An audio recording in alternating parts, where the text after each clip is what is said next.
Today, we're going to unpack the epic three-decade story of modern globalization.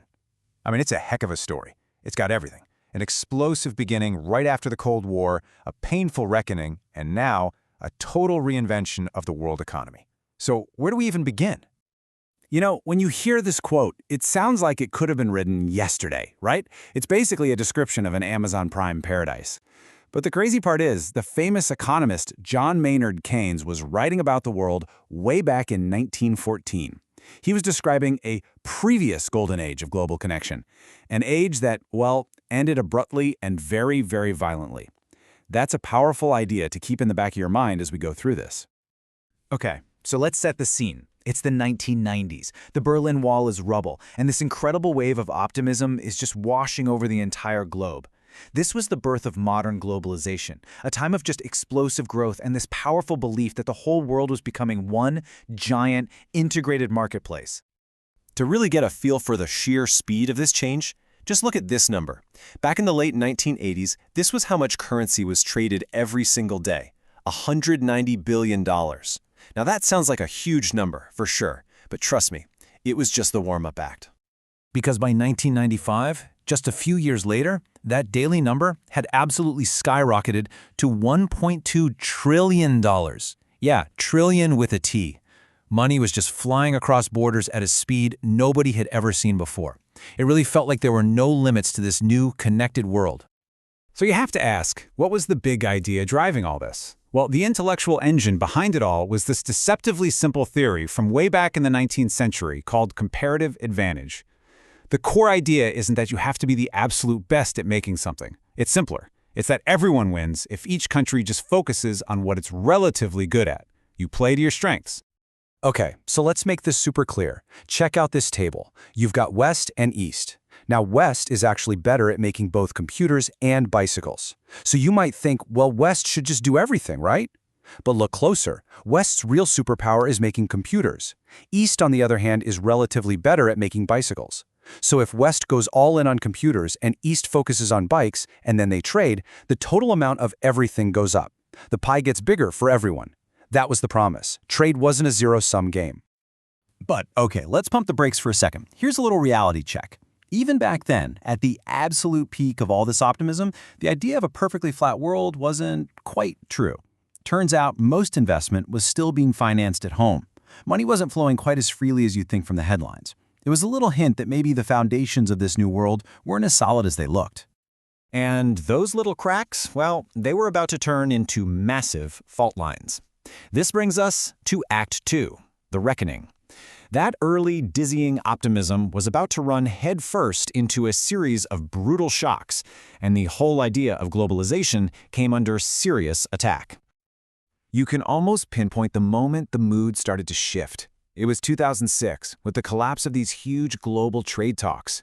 It was a big deal because for the first time in decades, the political will to just keep pushing for more free trade, it just evaporated. The global consensus was breaking apart. And after that, it felt like the hits just kept on coming. The 2008 financial crisis was a massive body blow. It completely shattered people's faith in that interconnected financial system that had powered the whole boom. And by 2019, all these events gave rise to a new and kinda scary word, deglobalization.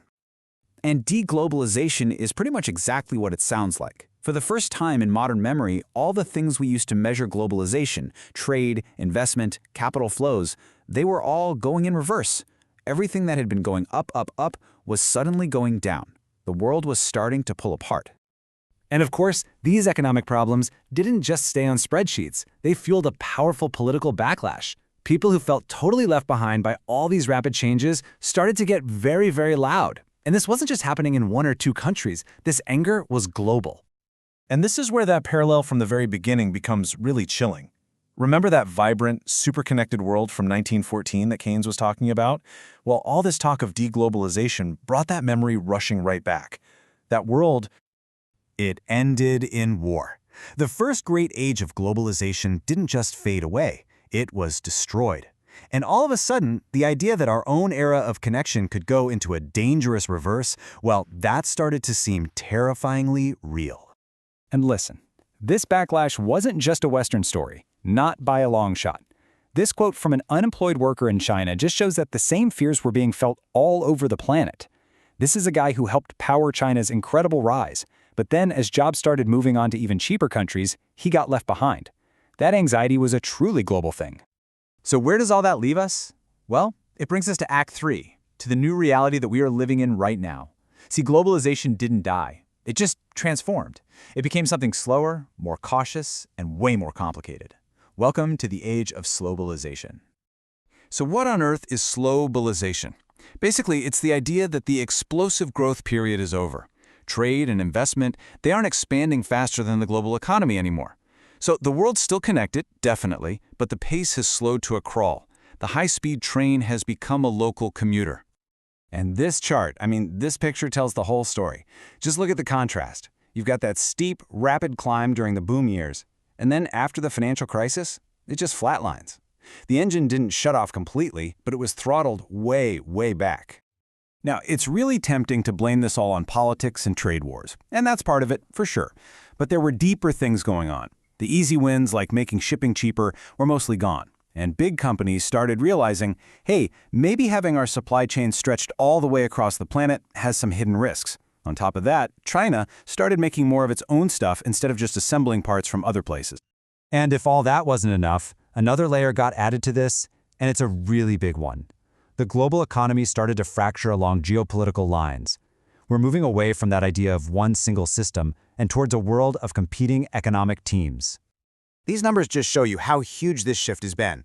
At the end of the Cold War, the world's non-democratic nations were a pretty small slice of the global economy. Today, their share of global GDP has more than doubled. Their share of the world's biggest companies has jumped from just 3% to 30%. This isn't a small adjustment, it's a fundamental rebalancing of global power. And this visual just hammers the point home. The autocratic world now makes up over a third of the entire global economy. The West is no longer the only game in town, not even close. We are living in a bipolar economic world, and that's a reality that would have been totally unthinkable back in the 90s. So this is where our story leaves us for now. I think what it shows is that globalization was never some unstoppable force of nature. It was always a man-made system, a fragile one that's constantly being reshaped. We started with that parallel to the first Golden Age, an interconnected world that ended in the catastrophe of World War I. And today, we find ourselves in another era where the global system is fracturing into rival camps. It leaves us with a really unsettling question. As our world divides again, can we avoid repeating the mistakes of the past? Will this time be any different?